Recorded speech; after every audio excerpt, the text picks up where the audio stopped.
जय हिंद दोस्तों। आज का हमारा टॉपिक होगा रिस्पायरेटरी सिस्टम यानी श्वसन तंत्र। श्वसन तंत्र आज हम पढ़ेंगे। देखिए, जहाँ पे तंत्र लग जाए, सिस्टम लग जाए, वहां समझ जाइए इसमें एक से अधिक अंग इसमें जुड़ा हुआ है, तभी वहां सिस्टम या तंत्र लगते हैं। देखिए, यहाँ पे हम सिस्टम पढ़ेंगे।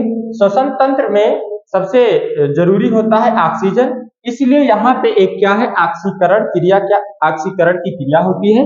इसमें ऑक्सीकरण की क्रिया होती है और इसमें श्वसन के फलस्वरूप ऊर्जा तथा ऊष्मा हमें मिलती है। और श्वसन के फलस्वरूप यहाँ पे क्या अपचय यानी कैटाबोलिक क्रिया क्या कहता है, कंट्रोल करता है। कैटाबोलिक क्या है, जैसे कोई चीज क्या है तोड़ा जा रहा है, जैसे हम खाना खाते हैं तो विखंडोत्पाचन होकर विखंडों में टूट जाता है, उसको क्या कहते हैं, उसको कैटाबोलिक कहते हैं। अब देखिए, कैटाबोलिक है क्या ना, आप लोग नए एक नाम सुने होंगे, एक आप लोग नाम सुने होंगे मेटाबॉलिज्म। ये क्या है, मेटाबॉलिज्म। अब ये देखिए, मेटाबॉलिज्म है क्या। देखिए, मेटाबॉलिज्म के अंतर्गत दो चीजें आती है, एक आती है एनाबोलिक, एक आता है कैटाबोलिक, एक आता है कैटाबोलिक। देखिए, कोई चीज बन रहा हो तो उसको एनाबोलिक कहते हैं, कोई चीज तोड़ रहा हो तो उसको कैटाबोलिक कहते हैं, और दोनों को मिला दिया जाए तो मेटाबोलिक। ये हम जब पाचन पढ़ाएं तो उसमें विधिवत पढ़ा दिए, आप लोग देख लीजिएगा। आज ये कैटाबोलिक आया तो इसमें हम बता दिए। देखिए, हम श्वसन तंत्र में सबसे पहला हम पढ़ेंगे ब्रीदिंग यानी श्वासोच्छ्वास क्या है। देखिए, इसके अंतर्गत हम क्या है, सांस अंदर लेना। जैसे हम सांस लिए तो सांस अंदर लेना और सांस बाहर छोड़ना, यही हमारा क्या है, ब्रीदिंग है। आपसे कोई पूछे ब्रीदिंग क्या है यानी श्वासोच्छ्वास क्या है, तो आप क्या बताएंगे, सांस अंदर लेना और सांस बाहर छोड़ना, यही हमारा श्वासोच्छ्वास यानी ब्रीदिंग कहलाता है।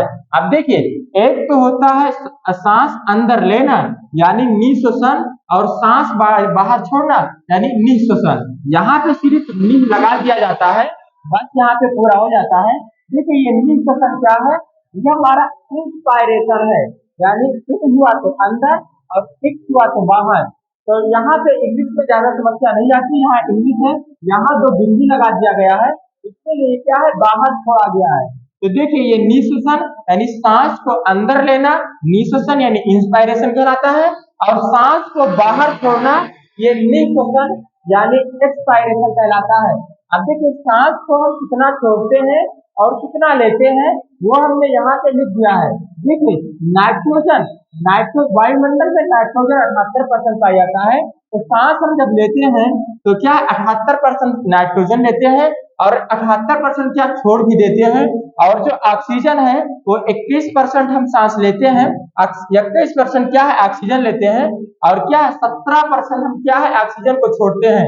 और जो CO2 है 0.03% हम क्या है, लेते हैं, और क्या है, ये 4% क्या है, छोड़ देते हैं। तो आपने समझा, यहाँ पे ये पूरा हमने लिख दिया है कि नाइट्रोजन 78% लिया, 78 छोड़ दिया, ऑक्सीजन 21 लिया, 17 छोड़ दिया, CO2 0.03% यानी 1% नहीं लिए, और यहाँ पे कितना छोड़े, कार्बन डाइऑक्साइड 4% लिए छोड़े। तो यहाँ पे कुछ समझिएगा कि CO2 यहाँ पे कुछ अदला बदली है, तो यहाँ पे आप लोग समझ जाइएगा। तो यहाँ पे कितना % हम सांस लेते हैं, कितना छोड़ते हैं, सब हमने लिख दिया। और आपने क्या समझा कि ब्रीदिंग कैसे कहते हैं, यानी निःश्वसन और निःश्वसन यानी इंस्पायरेशन और एक्सपायरेशन को क्या कहलाता है, ब्रीदिंग कहलाता है। आपने यहाँ पे समझा।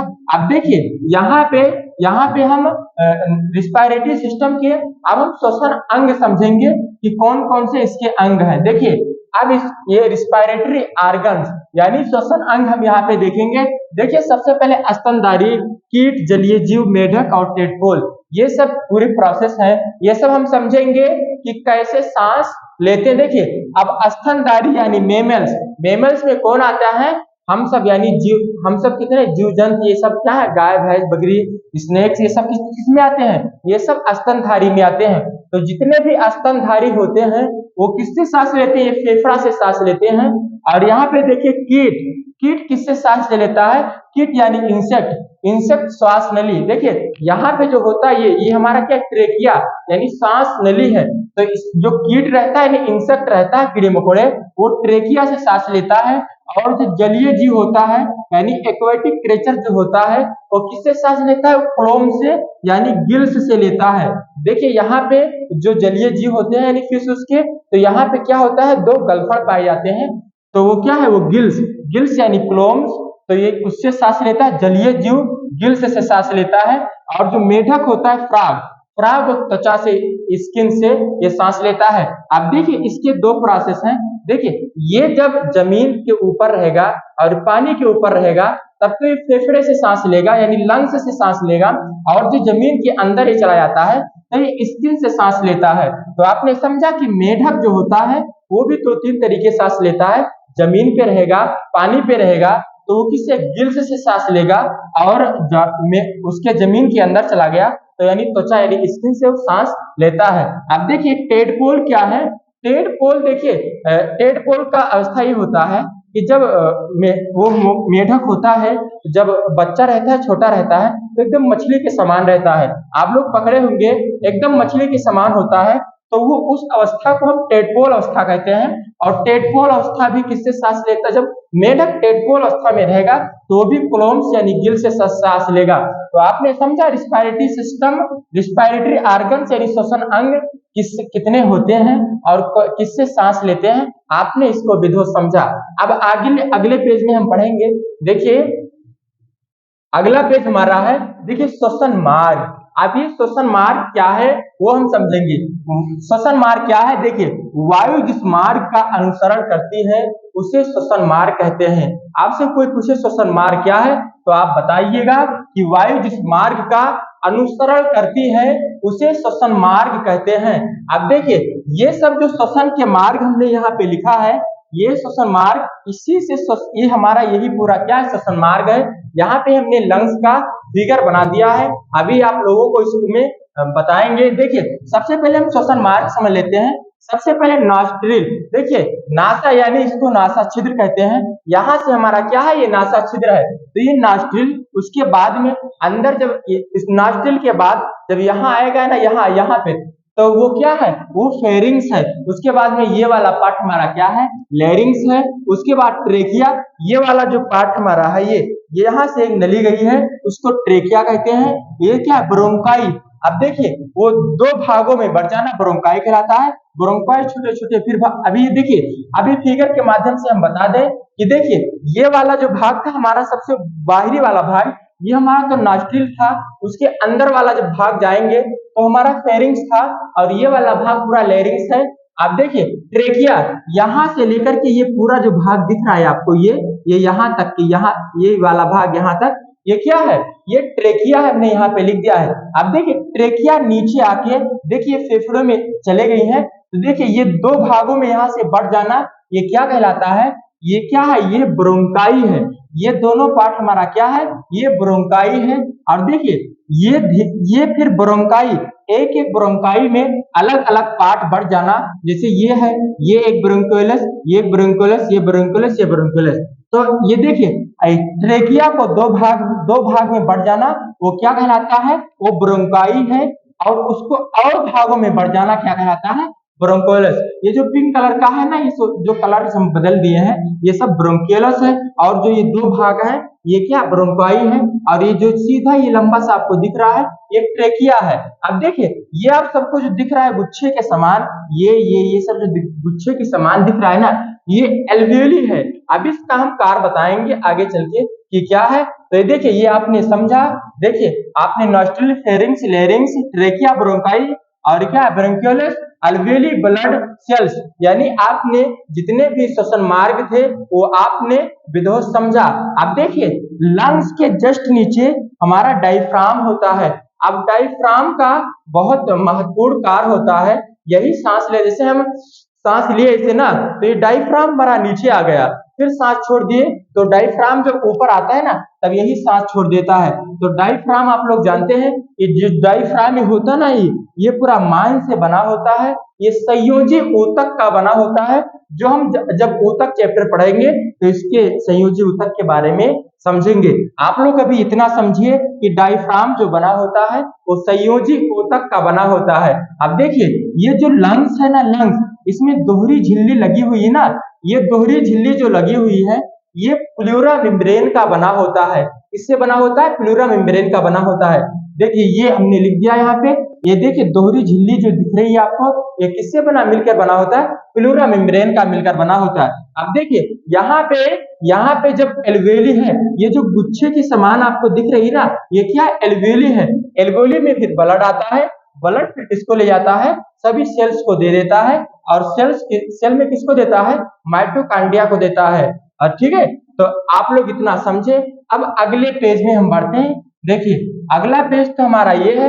देखिए ये तो हम समझ जाइए कि ये वाला जो हमारा भाग है, एक तरफ क्या आता है? ईयर आता है, एक तरफ क्या आता है? फूड आता है। देखिए एक ये यहाँ पे देखिए, इस रास्ते से हमारा ईयर आ रहा है यानी लंग्स में जा रहा है, और इस रास्ते से हमारा फूड आ रहा है।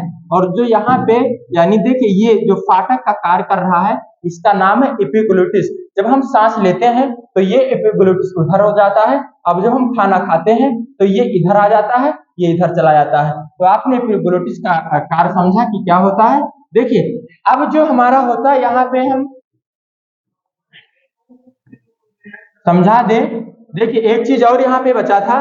देखिए अब यहाँ पे जैसे ही क्या आया, जैसे हम सांस लिए तो ऑक्सीजन अंदर गया ना। हमने पहले ही बताया कि यह एक ऑक्सीकरण की क्रिया है, इसमें ऑक्सीकरण जरूरी, ऑक्सीजन क्या होता है? जरूर होता है। तो हमने सांस जब लिए ना, तो यहाँ पे क्या इसी गुच्छे में एल्वेली में ही आके क्या सांस रुकता है।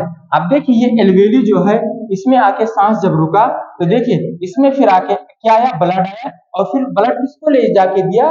किसको ले जाके दिया? सेल्स को ले जाके दिया। और सेल्स में किसको ले जाके दिया? माइटोकांड्रिया को ले जाके दिया। और माइटोकांड्रिया इस ऑक्सीजन के द्वारा क्रेब्स चक्र चलता है और ग्लूकोज का निर्माण करता है। फिर माइटोकांड्रिया का जब दिया ना, तो इसी के द्वारा ऑक्सीजन के द्वारा ना क्रेब्स चक्र चलता है और ग्लूकोज का निर्माण हो जाता है।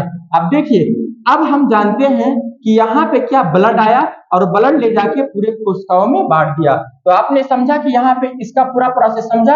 अब देखिए हम जानते हैं कि ब्लड में हेमोग्लोबिन पाया जाता है। ब्लड में क्या पाया जाता है? हेमोग्लोबिन पाया जाता है। अब देखिए क्या ब्लड यहाँ एल्वेओली में क्या पाया जाता है? हेमोग्लोबिन पाया जाता है। अब इसमें एल्वेओली में सबसे पहले क्या आया? ऑक्सीजन आया। क्या आया? ऑक्सीजन आया। वो ऑक्सीजन तो कौन उठा लिया? हेमोग्लोबिन उठा लिया। अब ये ले जाके सभी कोशिकाओं में बांट दिया, सभी कोशिकाओं में बांट दिया ये हेमोग्लोबिन। अब देखिए हेमोग्लोबिन जो होता है, ये क्या करता है?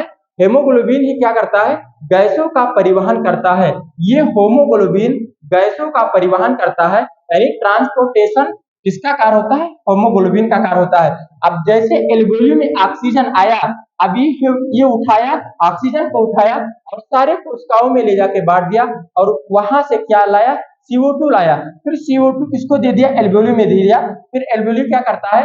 फिर हम जब सांस छोड़ते हैं ना, तो फिर वो बाहर चलाता है। फिर हम सांस लेते हैं, फिर इसमें क्या आता है? ऑक्सीजन आता है। फिर हेमोग्लोबिन उठाता है, फिर सभी कोशिकाओं में बांट देता है। फिर वहां से क्या करता है? CO2 आता है, फिर एल्वेओली में दे देता है। फिर हम सांस छोड़ते हैं तो CO2 के माध्यम से क्या करता है? बाहर निकाल देता है। तो आपने समझा कि हीमोग्लोबिन का कार्य क्या होता है। इसी का पूरा क्या प्रोसेस आपने समझा। देखिए क्या होता है इसमें, एल्वेओली में क्या होता है? ब्लड आता है। ब्लड में हमारा क्या होता है? ऑक्सीजन को हेमोग्लोबिन पाया जाता है, और हेमोग्लोबिन ही गैसों के क्या करता है? परिवहन करता है। और जब परिवहन करता है तो यहाँ से ऑक्सीजन उठाता है, सभी कोशिकाओं में बांटता है। फिर वहां से CO2 उठाता है, फिर इस एल्वेओली में दे देता है। फिर हम क्या, जब सांस छोड़ते हैं तो CO2 क्या कर देता है? बाहर होता है। ये पूरी प्रोसेस क्या चलता है? चलता रहता है। तो देखिए आपने समझा, ये पूरी प्रोसेस के बारे में समझा। और क्या करता है? देखिए O2 और CO2 का देखिए ये जो हेमोग्लोबिन होता है, ये CO2 और O2 का आदान प्रदान कौन करता है? हेमोग्लोबिन करता है। देखिए एल्वेओली से ऑक्सीजन उठाया, सभी कोशिकाओं में बांटा। अब देखिए वहां से CO2 उठाया और फिर एल्वेओली में दे दिया। तो आप कह सकते हैं कि हेमोग्लोबिन जो होता है वो ऑक्सीजन और कार्बन डाइऑक्साइड का आदान प्रदान करता है। तो आपने समझा ये पूरे प्रोसेस में इतना भी श्वसन तंत्र होता है। आपने समझा डायफ्राम का भी काम समझा। जैसे हम सांस लिए तो डायफ्राम क्या करता है? नीचे चलाता है। फिर हम जैसे हम सांस छोड़ते नहीं, फिर वो डायफ्राम क्या करता है? ऊपर आता है। फिर हम सांस क्या करते हैं? छोड़ देते। जैसे ही ये नीचे, ये जैसे हम सांस लेते हैं ना, ये नीचे चलाता है डायफ्राम, और जितना तक टाइम रोक रखते हैं, फिर इसको डायफ्राम ऊपर जाता है, फिर ये क्या करता है, सांस को ऊपर कर देता है। तो आपने पूरा प्रोसेस समझा। अब देखिए हम अगले इसका एपिग्लोटिस का भी कार्य हुआ। देखिए अब इसका आप समझेंगे टोटल वॉल्यूम। देखिए एक बार में हम 500 ml सांस ले सकते हैं। जैसे हमने सांस लिया ना सांस, तो एक बार में हम 500 ml ही सांस ले सकते हैं। अब 500 ml जैसे ये पूरा एक बार में हम 500 ml ही सांस ले सकते हैं। अब हमारा देखिए टोटल लंग्स कैपेसिटी कितना होती है, हमारे अंदर हमारे लंग्स के अंदर जो कैपेसिटी होती है वो 6000 ml होती है। देखिए हमने लिख दिया है एक बार में अधिकतम सांस की मात्रा 6000 ml तक हो सकती है। तो आपने ये पूरा प्रोसेस समझा। देखिए अब हम यहाँ पे हम देखिए यहाँ पे पूरा हमने आज पढ़ लिया कि क्या होते हैं, पूरा प्रोसेस हमने यहाँ पे देखा।